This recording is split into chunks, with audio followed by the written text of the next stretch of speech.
دا زنانه لګي ته خدای مال مرګ راولي دا خیر دا شر څنګه زر غواړي دومره ځان له د خیر دعا نه کوي نو دا کار مکوي انسان وي دی الله وي دی ډېر تلوار کوونکی دی که دا دی چې څه غواړي او زه دغه وکم نو بیا بچې به ایله ورانې وکړي خدای دې ملا ماته که خدای دې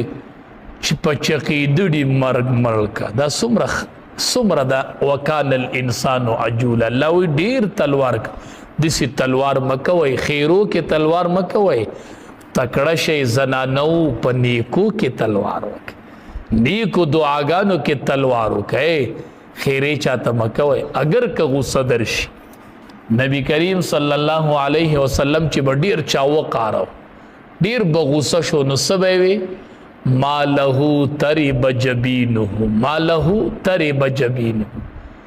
دل سشوی دی خدای دی د تندې په خورو کې ککړ کی دل سشوی دی خدای دی د تندې په خورو کې ککړ کی نبی علیہ السلام با انتهایی د غصې کلمه دا نو پدې کې علما وی عجیب حکمت یو معنی خدا د چې تندې دی په خورو کې ککړ خدای دی ورکل کا خدای دی خوار کا خودویم ترت پدې کې یو دعام دا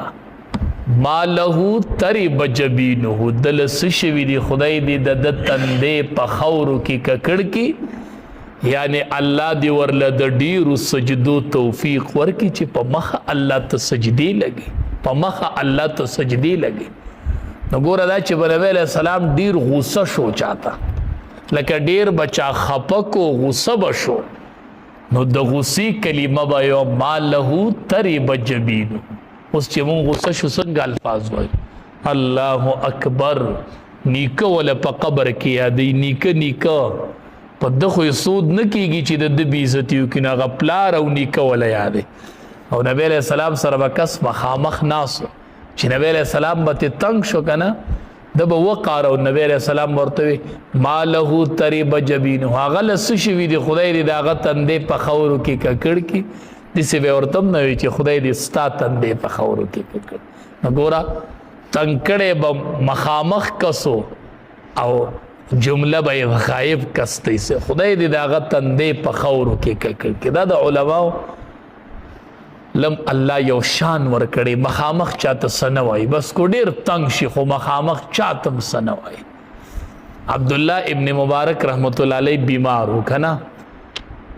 نه خلق بوله تپوس لراته جو ډیر ستړی کوي او کس ولراغه کې ناس وسره حدیث کې د دینه من راغلی بیمار ته وګدي قیسې نه کوي ښا یو خود کور زنانه او پرده کړي اغي په تکلیف کې او د ناس نه د قیسې کوي